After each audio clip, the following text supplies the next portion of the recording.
Bismillahirrahmanirrahim. Assalamualaikum warahmatullahi wabarakatuh.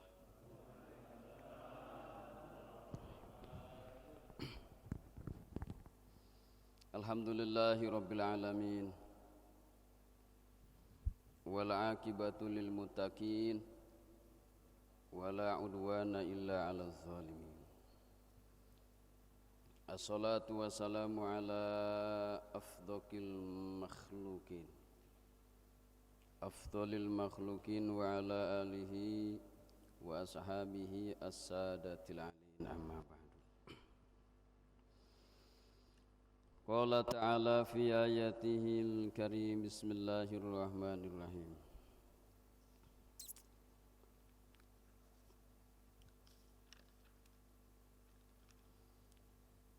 Itina bi'adzabillahi in kunta minas shadiqin al-ayah.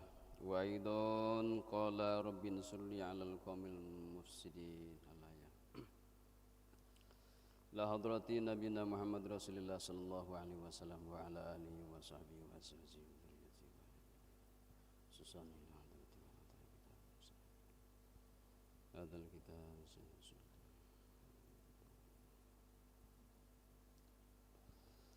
ila hadrati jami masyayikhina wa ma'alimina wa ila hadrati man adazana ila mutahawila Al-Fatihah. Bismillahirrahmanirrahim. Alhamdulillahi rabbil alamin arrahmanirrahim maliki yaumiddin. Iyyaka na'budu wa iyyaka nasta'in ihdinas siratal mustaqim siratal ladzina an'amta 'alaihim ghairil maghdubi 'alaihim.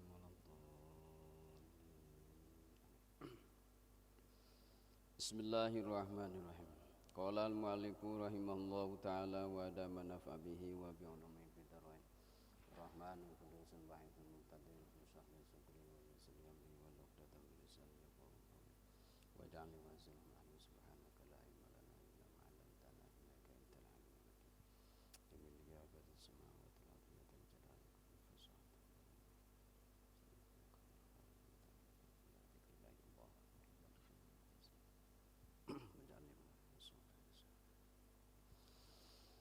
Hadratal kiram wal muhtaram, seluruh para pengurus Masjid Jami Anas Bani Malik, bil khusus seluruh para muallim, para guru, para kesepuhan, para hujat, para ustad, baik yang menyimak secara langsung ataupun yang tidak menyimak secara langsung.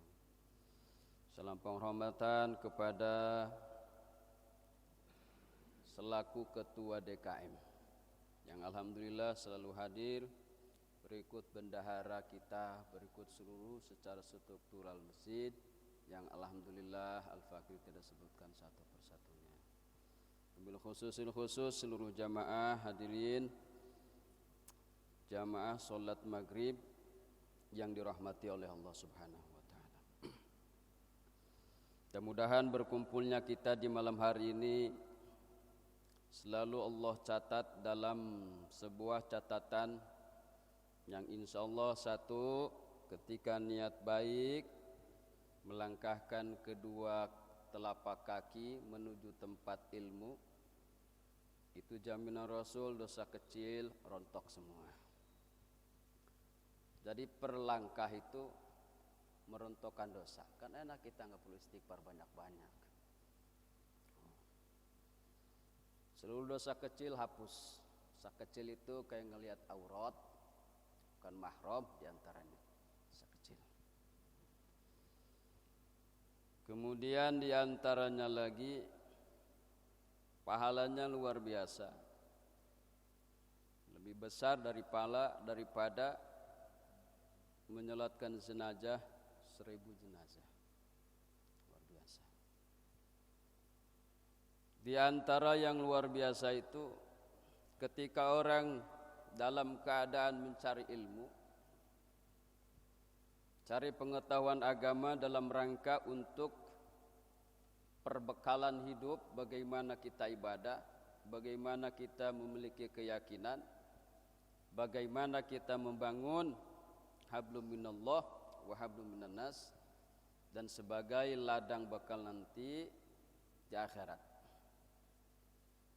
Di antara kehebatannya itu satu, para malaikat. Jadi para malaikat itu enggak ada yang mengetahui hitungannya, enggak ada, saking banyaknya. Tapi bukan berarti para malaikat enggak terhitung, cuman yang enggak ada yang tahunya ini jadi masalah. Hanya Allah yang tahu. Selain Allah seluruhnya bisa terhitung. Seluruh para malaikat yang ada di langit, yang ada di bumi, yang ada di lautan ataupun di daratan. Nah, itu para malaikat itu, ciri para malaikat memberikan penghormatan itu dengan merundukkan sayapnya. Jadi sayapnya dirundukkan. Itu selama kita hadir di majlis taklim, di majlis ilmu, seluruh para malaikat memberikan penghormatan selama kita tinggal selama di sana. Memberikan penghormatan. Apakah sampai situ? Banyak fadilah ilmu itu luar biasa. Di antaranya seluruh hewan yang ada di laut. Di laut, makhluk lautan sama daratan, banyakkan lautan. Seluruh makhluk yang ada di darat itu gambaran kemiripannya ada di laut. Kuda, di laut ada kuda. Anjing, di laut ada yang mirip anjing. Duplikatnya ada. Tapi seluruh yang ada di laut hewan itu gak ketemu di darat. Nah, seluruh ikan-ikan yang ada di laut, selama kita dalam majelis taklim, selama itu pula beristighfar untuk orang-orang yang sedang dalam keadaan taklim wa ta'allum, meminta ampunan. Ya Allah ampuni si anu, ya Allah ampuni si anu, ya Allah ampuni si anu. Ikan sampai ke sana enggak, sampai makhluk-makhluk jamadat, benda-benda padat, gunung, pepohonan. Jadi luar biasa. Orang yang mencari ilmu Allah itu sangat dihormati oleh seluruh makhluk Allah. Seluruh makhluk Allah, baik yang mukallaf, yang berakal, yang beriman, ataupun makhluk-makhluk yang tidak berakal. Cuman kita aja nggak tahu, Pak. Kalau Allah tunjukkan, ya beriman semua manusia. Gimana ceritanya permainan, perlombaan, pertandingan, perjuangan kalau ceritanya begitu? Ini kan perjuangan kita nih. Nah, semuanya luar biasa. Kesimpulannya, martabat orang yang mencari ilmu itu luar biasa. Gak menganggap ini ngaji apa, ini mah baru ngaji Iqra. Gak, bukan bicara begitu, bukan. Yang penting dia sibuk dalam mengkaji, memberi, mencari, mempelajari ilmu agama. Nah, itu. Di antara fadilah-fadilah thalabul ilmi itu diantaranya yang sangat luar biasa. Yang lebih puncaknya ketika dicabut nyawa, jatuhnya syahid. Syahid akhirat. Dia ngaji, ikut talim, meninggal. Niatnya baik, dia mau ngaji. Lillahi ta'ala, mencari Allah. Cabut nyawanya, syahid. Jadi nyari syahidnya yang itu aja lah, gak usah pakai boboman. Itu aja syahidnya. Gak perlu biaya. Gak usah ngerakit bom, gak usah. Gak usah angkat senjata, ngaji aja. Ya Allah, ngedoa kita. Jangan minta duit mulu ngedoanya. Minta duit, minta panjang umur, minta sehat, itu penting. Cuman sempilin doanya. Ya Allah, kalau saya nanti dicabut nyawa, saya pengen tergolong orang-orang yang syahid. Minta. Banyak, syahid akhirat itu banyak. Seperti meninggal di hari Jumat, di malam Jumat, itu termasuk syahid akhirat. Keunggulan syahid akhirat itu diantaranya tidak menemukan siksa kubur. Luar biasa itu. Tidak menemukan himpitan kubur. Jadi ketika mayit masuk, kan tanah menghimpit dulu tuh. Makanya ketika terjadi penggalian-penggalian, tulang jenazah itu pasti berantakan. Untuk orang-orang yang syahid akhirat diantaranya itulah diselamatkan oleh Allah dari fitnah, dari siksa-siksa kubur, dan tidak bertemu dengan pertanyaan mungkar wa nakir. Jadi selama di kubur aman. Bagaimana nanti di akhirat? Nah, itu lain masalah. Kemudian dalam ngaji ini saya sempilin yang begini maksudnya penting. Kenapa penting? Ya mudah-mudahan dengan waktu yang sangat singkat ini yang penting bisa dialap manfaat. Sambil kita ngaji tauhid, yang penting saya sampaikan, mudah-mudahan bermanfaat. Di antaranya lagi ketika kita dalam beragama itu pasti menemukan perbedaan. Itu pasti. Jangan kan bicara agama lah. Yang satu tubuh partai ormas saja ada banyak perbedaan. Jangankan dalam bicara sampai ke sana, dalam rumah tangga aja pasti ada perbedaan. Nah, artinya secara lumrah, secara alami itu pasti ketemu. Nah, di dalam agama itu perbedaan itu dihormati, dihargai. Artinya agama tidak mengantikan perbedaan, menjunjung tinggi pangkat perbedaan. Nah, cuman poinnya kita simpulin, khusus dalam internal agama Islam, sampai manakah kita saling menghargai dalam perbedaan untuk internal agama Islam. Nah, ini perlu disampaikan. Kalau kita dengan agama lain mau udah cukup, qul ya ayyuhal kafirun. Nah, ini untuk agama kita sendiri. Bagaimana sikap kita nih? Nah, contoh filosofinya seperti ini. Ada orang mau berangkat ke Jakarta. Ada yang mau pakai motor, bisa, bisa. Ada yang mau pakai mobil, bisa, bisa. Beda-beda. Ada yang mau pakai jalan kaki, bisa, bisa. Ada pakai jalur tol, bisa, bisa. Ada pakai jalur biasa, bisa, bisa. Nah, kalau untuk berbeda yang seperti ini, di sini ada toleransi. Karena perbedaannya itu hanya dalam cara, semuanya tepat, semuanya bisa, semuanya benar. Ini pegang nih. Nah, bagaimana sebuah perbedaan? Nah, kadang dijual sama orang nih. Hargain dong. Mesti toleransi. Ntar dulu. Nah, bagaimana kalau berbeda? Ini beda, cuman ini orang bedanya salah. Nah, ini perlu diluruskan. Dalam dakwah perlu diluruskan. Sampaikan. Enggak usah takut. Enggak usah, sampaikan. Nah, dalam Islam khususnya manhaj salafus soleh, ahlus sunnah wal jamaah, ajarannya itu bukan doktrin, Pak, tapi akliyah, ilmiah. Ilmiah itu bisa ditelan semua orang kalau memang orang mengkaji dengan benar. Akliyah bisa dimasukin akal, bukan doktrin. Doktrin orang paham atau seperti ini. Ilmiah, siapa yang mau ngaji buka itu pasti paham, pasti. Yang penting mau ngajinya. Jadi dalam manhaj salafus saleh ahlus sunnah wal jamaah semuanya ilmiah. Siapa pengen tahu tentang sebuah kebenaran yang yakin atas di dalamnya ada ridha Allah, kaji itu manhaj itu. Insya Allah pasti ketemu. Tidak berat sebelah. Nah, contoh ada mazhab Hanafi, ada mazhab Hambali, ada mazhab ada mazhab kan beda nih, beda semuanya. Ini bagaimana beda nih? Nggak ada permusuhan, Pak. Nggak ada permusuhan, nggak ada. Nah, kenapa tidak ada? Ini semuanya benar sih. Semuanya benar. Tidak ada yang salah. Hanafi benar, Maliki benar. Contohnya seperti tadi. Nah, kalau memang, nah ini mah orangnya ibadahnya pakai aturan mazhab.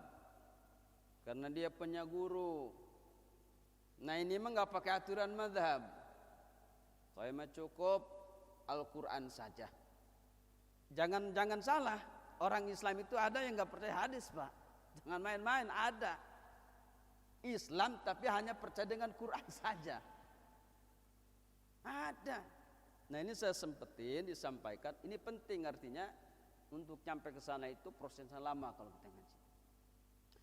Ada orang Islam hanya percaya Quran aja yang percaya. Quran. Sampai dia menghalalkan daging anjing. Anjing halalin dengan catatan, kata dengan alasan ya karena bahasa anjing itu tidak ada dalam Al-Quran. Yang ada cuman babi. Yang ada cuman. Lalu bagaimana itu? Ya kalau kesimpulan hukumnya seperti itu, daging manusia bisa halal, Pak. Karena dalam Al-Quran tidak ada pengharaman tentang daging manusia. Begitu. Artinya apa? Ini pemikiran domplang ini nggak beres ini.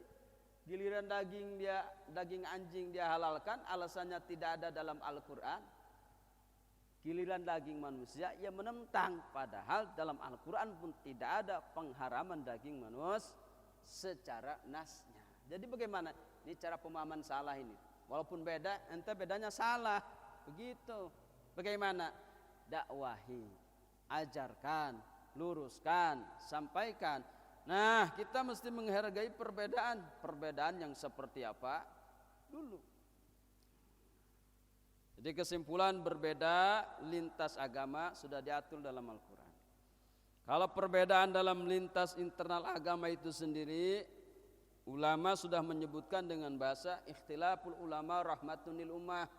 Beda-beda pendapat ulama itu menjadikan solusi kemudahan rahmat untuk umat. Jadi perbedaan yang mana? Jadi perbedaan yang ada secara legalitasnya. Ada perbedaan yang ilegal banyak. Di zaman sekarang itu banyak. Akhirnya kita terbentur dengan aturan negara. Contoh, ada yang mengaku Islam padahal menabikan seorang nabi, yang nabi itu adanya setelah Kangjeng Nabi Muhammad sallallahu alaihi wasallam. Ada yang begitu. Lalu bagaimana? Kita mesti bertoleransi. Nah, di sini kita anggap saudara. Oh, saudara, tetap saudara. Padahal secara hukum Islam orang yang seperti itu mesti dirapikan, didakwahi, diamankan, ditarik, diberikan pelajaran. Artinya mesti ditiadakan karena itu membahayakan Islam itu sendiri. Nah untuk negara kita, karena bukan negara syariah kita mah, bukan negara syariah secara total, bukan. Negara kita mah negara yang dasar hukumnya adalah Undang-Undang 45. Di sini banyak keragaman. Lalu bagaimana? Cukup mengiktikadkan itu salah. Cukup. Selebihnya urusan negara. Cukup mengiktikadkan itu salah. Karena itu sudah diatur oleh negara. Nanti kita bagaimana cara dakwahnya? Tinggal ikuti prosedur yang sifatnya konstitusional. Nah, sampai ke sana diatur. Jadi kesimpulan perbedaan yang benar-benar tidak menimbulkan gejolak itu adalah perbedaan yang semuanya dari titik perbedaan itu memang ada legalitasnya. Kemarin kita membahas tentang sejarah Nabiullah Ibrahim. Nabi Ibrahim itu kemarin siapa musuh beratnya adalah Raja Namrud. Nah dalam salat kita ada salawat, Allahumma sholli ala Sayyidina Muhammad kama shallaita ala Sayyidina Ibrahim wa barik ala Sayyidina Muhammad. Nah Nabi Ibrahim kenapa ke bawah-bawah? Padahal Nabi Ibrahim itu tidak hadir bersama dakwahnya dengan Rasul dan zamannya sangat jauh. Satu alasannya karena syariat Kanjeng Nabi Muhammad itu diantaranya sangat banyak mengambil daripada syariatnya Kanjeng Nabi Ibrahim. Seperti di khitan, diantaranya aja. Kemudian potong kuku. Potong kuku, nanti potongnya kapan nih? Kamis sore atau Jumat pagi? Kamis sore, hari Kamisnya sore ini atau hari Jumat paginya. Caranya diatur sama fikih, dari sini ke sini, dari sini ke sini. Diatur potong kuku itu. Kaki dari mana dulu, nanti itu bagian orang fikih. Sunnah untuk Nabi Ibrahim wajib. Nah itu syariat Nabi Ibrahim yang dilanjutkan oleh Kangjeng Rasul, cuman beda hukum. Untuk umat Kangjeng Rasul sunnah. Kemudian motong kumis, dipotong kumis sunnah. Kapan motongnya? Hari Kamis, sama kayak motong kuku. Dalam syariat Nabi Ibrahim hukumnya wajib, dalam syariat Kangjeng Rasul hanya sekedar sunnah. Motong rambut sunnah. Kemudian nyisir rambut, sunnahnya dibelah dua, Mbak. Ini tengah-tengah dibelah nih, yang ada rambutnya kalau menyisir. Nah ini dibelah dua, syariat Nabi Ibrahim. Untuk Nabi Ibrahim hukumnya wajib. Nah Kangjeng Rasul bagaimana? Sama Rasul, ketika nyisir rambut dibelah dua, kanan kiri. Nah untuk umat Nabi hanya sekedar sunnah. Kemudian motong bulu kemaluan, sunnah. Potong, sunnah dipotong. Kapan? Hari Kamis, Kamis sore atau Jumat pagi sebelum berangkat menuju masjid, potong sunnah.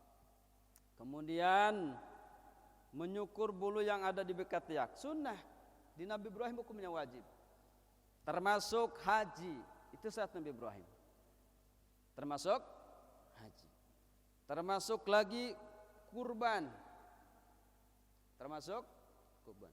Makanya ketika dalam sholat itu untuk umat Kangjeng Rasul ada kesunahan muakkad membaca salawat terhadap Kangjeng Nabi Ibrahim berikut keluarganya.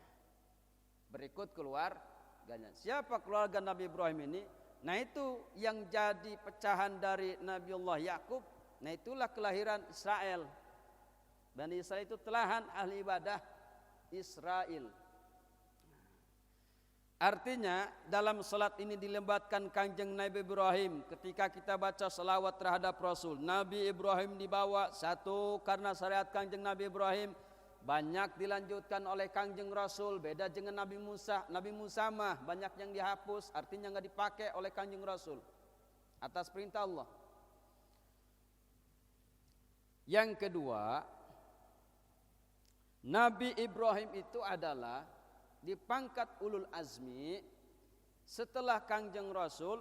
Pangkat martabat kedekatan dengan Allah itu adalah Kangjeng Nabi Ibrahim al-Khalilullah. Kemudian Kangjeng Nabi Ibrahim dijelaskan menyambung bahasa yang kemarin punya musuh namanya Namrud.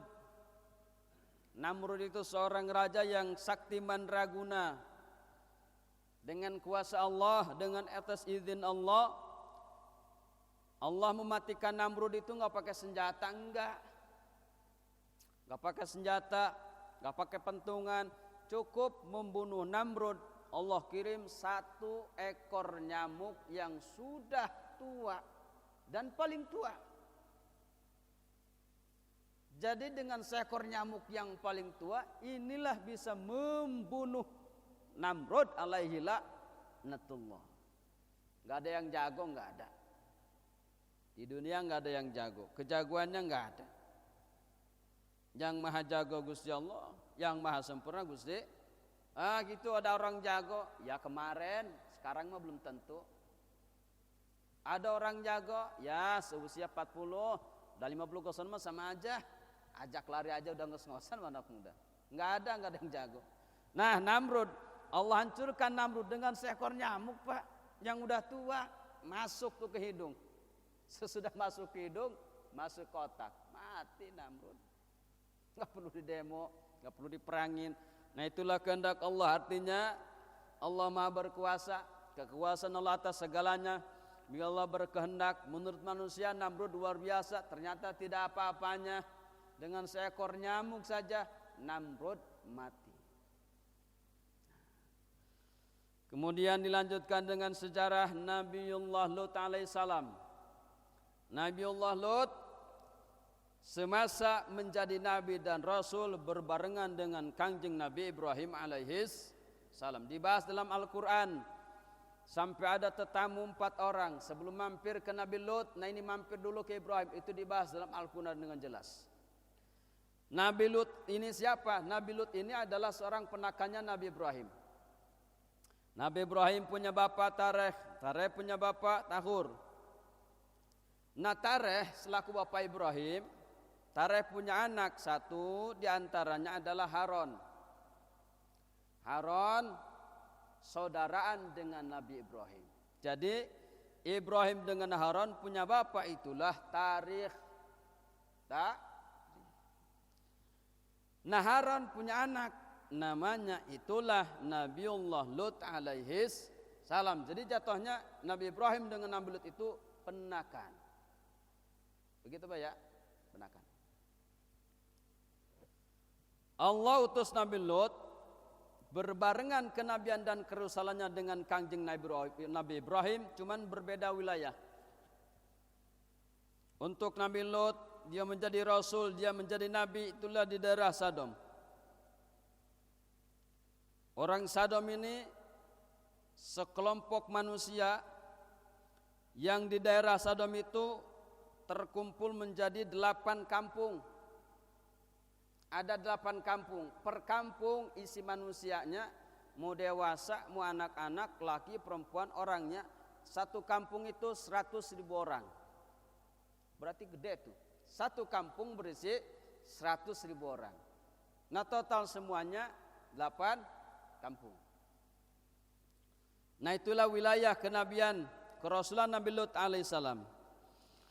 Kangjeng Nabi Lut ngajak sama kaum Sodom untuk apa? Mendakwahkan tauhid la ilaha illallah. Bukan Muhammad itu mah, Lut Rasulullah. La ilaha illallah, Lut Rasulullah. Tapi ada persamaan di seluruh para nabi dan para rasul ketika rasul mengajak umat manusia untuk beribadah menyembah kepada Allah Subhanahu wa taala. Ada persamaannya, di antara umatnya ada yang membohongkan, ada pula yang membenarkan. Yang membohongkan bagaimana? Yang membohongkan itu enggak mau nurut, enggak mau ngikut, artinya enggak jadi pemeluk agama Islam.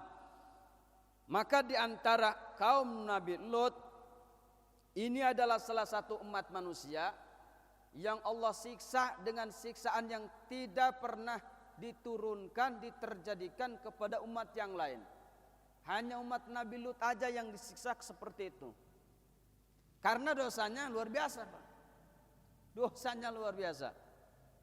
Satu di antara kelakuan dosa umat Nabi Lut alaihi salam, di antaranya adalah satu, suka menipu, tipu menipu. Kemudian di antara dosanya melakukan pembunuhan, saling bunuh tanpa alasan yang beralasan benar, artinya dengan membunuh zalim, mengambil harta. Cuman yang paling parah kelakuan umat Nabi Lut ini sampai Allah murka dan Allah turunkan siksa, itulah umat Nabi Lut punya kelakuan lain dari yang lain. Nah kalau kita laki normal itu demen sama perempuan, ya artinya kita nikah sama perempuan. Nah ini kalau umat Nabi Lut lain, perempuan demen sama perempuan. Gak pantas Pak, jangankan bicara agama. Jangankan bicara agama lah, kita bicara naluri kemanusiaan, gak pantas lah masa perempuan kawin sama perempuan. Gimana ceritanya? Apa hasilnya? Perempuan sama perempuan, gimana ceritanya? Perempuan sama perempuan, ngapain, gak ada kerjaan. Kemudian laki sama laki. Nah yang disebut sekarang itu laki sama laki disebut homoseksual, perempuan sama perempuan lesbian. Nah ini kapan itu terjadi? Tuh di zaman Nabi Lut alaihis. Ini penyakit ini dulu nggak ada Pak. Nah ini muncul di zaman Nabi Lut alaihissalam, sehingga mampir aja ke daerah Sodom, ganteng dikit itu laki, diculik Pak, bukan main-main. Siapa aja yang menghampiri daerah Sodom, kalau dia laki rupawan langsung diculik. Bagaimana? Ya diperkosa. Nah kalau mampir ke daerah Sodom perempuan yang punya rupa cantik, itu diculik sama siapa? Perempuan. Nah ini setelah melewati batas, akhirnya Nabi Lut menegur, memberikan dakwah. Apa-apaan itu?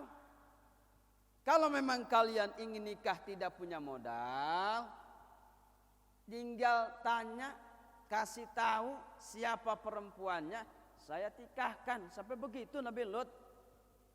Pemuda-pemuda kaum Sodom, kalau kalian ingin nikah, tinggal kasih tahu siapa perempuannya, di mana, saya yang modalin. Sampai begitu tuh Nabi Lut.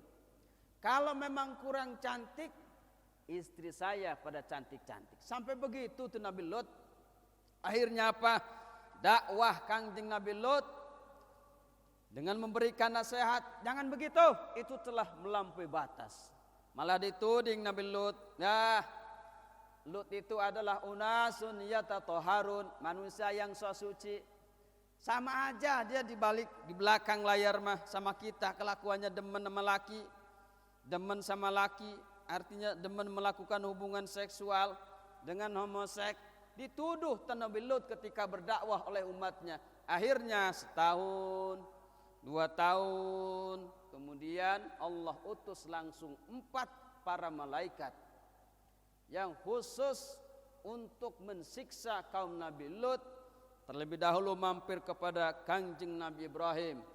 Setelah bercakap dengan Nabi Ibrahim, kemudian mampirlah mendatangi kaum Nabi Lut dengan merupa seorang laki-laki yang sangat luar biasa rupanya. Lalu bagaimana? Nah, ketika itu terjadi, timbul fitnah. Rame, oi, tuh datang ke Nabi Lut, ke si Lut datang, siapa? Laki-laki, sama kan dia kayak kita tuh, ngumpetin laki-laki juga. Akhirnya datang orang-orang Sodom ke rumahnya Nabi Lut untuk merayu supaya tamunya diberikan kepada mereka. Nah, setelah ini ternyata 4 tamu ini bukan manusia, tapi adalah seorang para malaikat.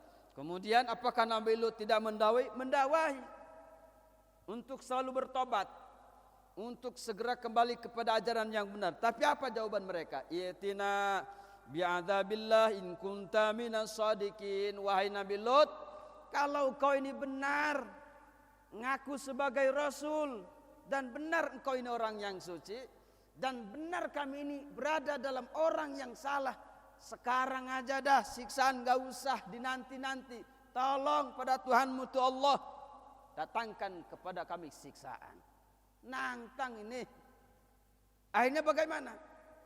Ini siksaan tidak terjadi kepada umat-umat sebelum kenabian, kerasulan Kangjeng Nabi Lut alaihis salam. Tapi awas, hati-hati. Nah sekarang banyak Pak, jangan kira nggak banyak sekarang. Laki demen sama laki, naudzubillahi min penyakit itu. Penyakit perempuan demen sama perempuan. Makanya yang punya anak, ini yang punya anak, berapa nih umurnya nih laki-laki? Waduh, ini umurnya udah 25. Berapa lagi? 26. Ini hampir 30. Ngapain? Udah cepetan tikahin. Takutnya terjadi penyakit. Cepatkan sebelum lewat masa 30 tahun atau batas 30 tahun. Tolong dah orang tuanya usaha. Ini anak belum punya modal sendiri. Tikahin. Bahaya, takut secara biologisannya terganggu. Tikahin. Syukur-syukur sebelum usia 30 untuk laki-laki. Tikahin. Menjaga itu. Dan menurut ilmu medis itu penyakit itu nular Pak. Hati-hati nih pergaulan. Saya udah nanya langsung nih ke ahlinya. Ternyata penyakit homoseksual itu nular. Penyakit lesbi itu nular melalui keringat. Bisa saya percaya sama dokter lah, dia kan orang bidangnya tuh. Kalau keringatnya nempel sama yang normal, itu bisa menular penyakit. Nah ini Masya Allah, ini di zaman sekarang itu banyak, makin ramai sekarang itu. Bukan berarti perempuan gak banyak yang cantik, banyak. Tapi na'udzubillahi min dzalik, entah dari mana, tapi yang jelas pergaulan. Hati-hati pergaulan, itu penyakit yang menular. Dulu Nabi Lut alaihissalam umatnya disiksa oleh Allah. Di antara yang turun langsung nyiksa dengan umat Nabi Nuh, malaikat Jibril turun langsung. Karena malaikat Jibril biasanya tugasnya nyampain wahyu. Di antaranya adalah memberi ilham dalam kebaikan. Nah ini lain, khusus untuk Nabi Lut Jibril turun. Untuk apa? Nyiksa nih kaum Sodom yang udah kelewatan. Laki sama laki beradu, perempuan sama perempuan beradu. Hati-hati, Pondok Bahar takut yang ada begitu. Luruskan, nasihati, gembleng dengan ajaran agama.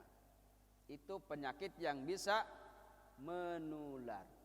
Bahayanya sampai ke akhirat ini mah lebatan corona itu mah. Kalau corona mah dunia doang, penyakit itu bisa ke akhirat, hati-hati. Bagaimana Allah menyiksa kaum Lut yang melampaui batas? Artinya melampaui batas, kalau laki sama perempuan berzina, lah itu mah dosa besar juga. Cuman ya laki sama perempuan mah termasuknya ya normal-normal juga. Ini laki sama laki udah mah zina, udah gitu laki sama laki. Ya Allah ya Rabbi, nggak pantas saja kelihatan mati, kagak pantas. Diomonginnya kagak pantas. Sampai sekarang mau dinikahin tuh, negara yang melegalkan laki dengan laki kawin. Negara yang Masya Allah itu udah hancur itu negaranya. Allah siksa. Bagaimana Allah menyiksanya? Yaitu Allah siksa kaum Sodom yang melampaui batas dalam maksiatnya dengan cara para malaikat sayapnya dimasukkan ke dasar bumi. Malaikat Jibril punya sayap nih. Itu sayap dimasukkan ke dasar bumi, sayapnya. Sampai enggak. Itu bumi khusus wilayah Sodom, diangkat itu tanah. Diangkat ke atas. Udah diangkat, dibalikin. Khusus wilayah Sodom aja. Yang 8 kampung, per kampung isi 100. Diangkat, setelah diangkat dibanting. Jadi posisi tanah yang di atas jadi di bawah, yang di bawah jadi disungsang. Ini nggak ada, nabi lain tuh nggak ada yang begini. Sampai ketika dibalikin itu bumi, apakah sampai situ? Tidak, begitu bumi terbalik dalam posisi bumi jatuh, yang bawah menjadi atas, yang atas menjadi bawah. Batu jatah per orang, batu dari neraka, sijil, yang disebut batu sijil. Itu mengenai per orang. Ini si anu pelakunya, ini si anu pelakunya, ini si anu pelakunya. Jadi kaum untuk di zaman itu meninggal semua, dikecualikan satu orang. Dikecualikan satu. Nah ini kalau bapak ini nanti ada nasib jalan-jalan ke luar negeri, jangan Singapura aja, ke daerah Sodom, berangkat ke sana. Ngapain? Ini ya tadabur alam. Ini masalahnya tempat sejarahnya ada. Kata guru yang udah pernah ke sana, di sana ada laut daerah Sodom itu. Nah ini laut kadar gulanya sangat tinggi, sehingga ikan makhluk apa aja nggak bisa hidup itu di laut Sodom. Batu dilemparin itu ke laut Sodom, batu sampai ngambang Pak. Saking ganasnya itu siksaan Allah ketika diturunkan kepada kaum Nabi Lut, sampai laut saja menjadi sangat asin, tidak ada ikannya. Nah, batu dilempar ngambang karena terlalu tinggi kadar garamnya, kadar asinnya terlalu tinggi. Nah, kita yang begitu tuh kunjungin untuk apa? Supaya temperatur iman naik. Oh bener ya, ternyata Quran tuh nggak bohong. Begitu maksudnya. Kemudian ada satu orang yang diceritakan, satu orang ini mancar Pak, dia kabur kemana? Kabur ke negeri Mekah. kabur ke negeri Mekah. Maksudnya apa? Untuk selamat dari siksaan. Nah ini batu untuk jatah dia orang yang kabur satu orang ke negeri Mekah, menghindar dari siksaan. Kok bisa kabur sih? Karena kalau zaman dulu tuh siksaan diinformasikan.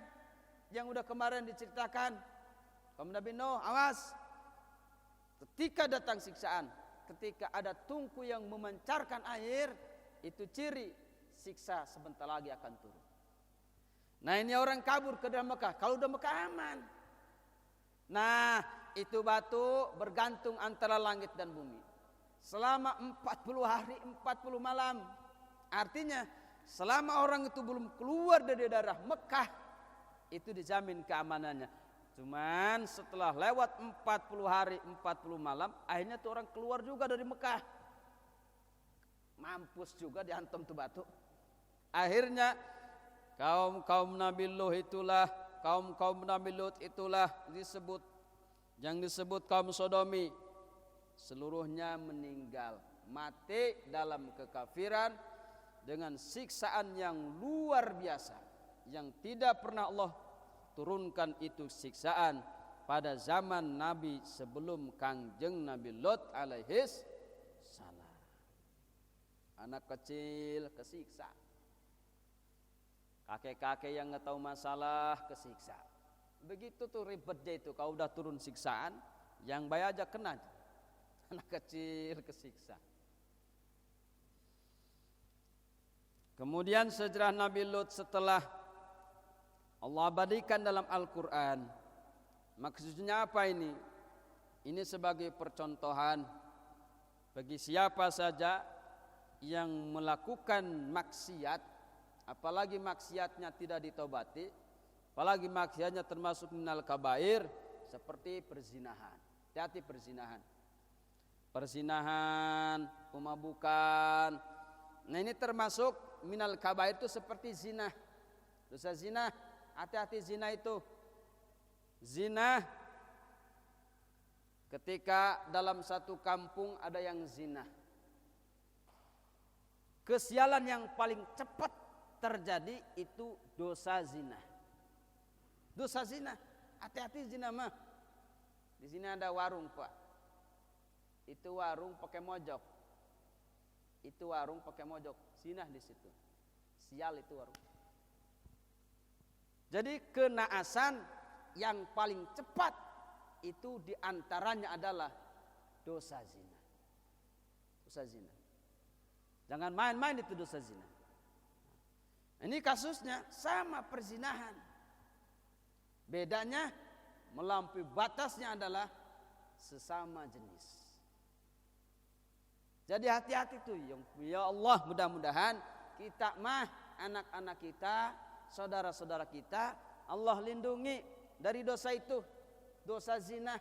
Sampai ahli hukama itu dalam sebuah kitab memberikan penjelasan, itu orang yang pernah melakukan zina, walaupun dia di dunia udah ditebus dosanya, entah dirajam, itu cirinya tetap ada Pak. Ada cirinya. Di antaranya adalah orang yang pernah melakukan zina, itu maksud surganya ngesot. Nah itu ciri. Masuk surganya dengan cara yarab, ngesot. Itu ciri orang yang telah ampunkan dosanya tapi pernah melakukan zina. Masuk surganya diciriin. Si anu prazina masuk surga sih masuk surga. Cuman cara masuk surganya ini beda dari yang lain. Yang lain mah seperti kilat, yang lain mah naik kuda, yang lain mah naik onta, yang lain mah bisa cepat. Ini mah ya Allah ya Rabbi, ya walaupun masuk surga tapi ada ciri, artinya ada perlakuan khusus dari Allah berdasarkan makalah hukama. Orang yang pernah zina dan pernah ditobati kemudian masuk surga, maksud surganya ngerayap, ngesot, itu cirinya. Na'udzubillahi min dzalik. Mudah-mudahan kita semuanya, keluarga kita, anak-anak kita, saudara-saudara kita yang hadir wabil khusus, Allah jaga jangan sampai melakukan dosa zina, naudzubillahi min dzalik. Itu merusak luar biasa, merusak keturunan. Kasihan Pak, ada suatu orang zina nih, punya anak perempuan, ditikahin tuh sama anak lakinya, akhirnya jadilah pertikahan. Bagaimana itu? Ini zina, ini bukan anak zina. Bagaimana? Kalau pertikahannya tetap sah. Tapi kita menikahi perempuan yang dilahirkan dari zina, itu hukumnya makruh. Makruh, hati-hati. Di sini kita mesti nyari keturunan siapa ini. Hati-hati, jangan-jangan anak zina dia. Jangan-jangan anak zina. Kemudian anak zina itu putus nasab. Di akhirat itu putus nasab, gak punya bapak. Si A berzina, naudzubillahi min dzalik, keluar anak tuh. Kasih nama si E. Itu si A yang berzina, kemudian anak si E sah untuk dikawin. Artinya sah untuk dikawin walaupun darah dia sendiri karena tidak bernasab. Jadi hati-hati zina itu. Naudzubillahi min dzalik. Mudah-mudahan bermanfaat. Mohon maaf bila mana ada kata-kata khilaf. Assalamualaikum warahmatullahi wabarakatuh.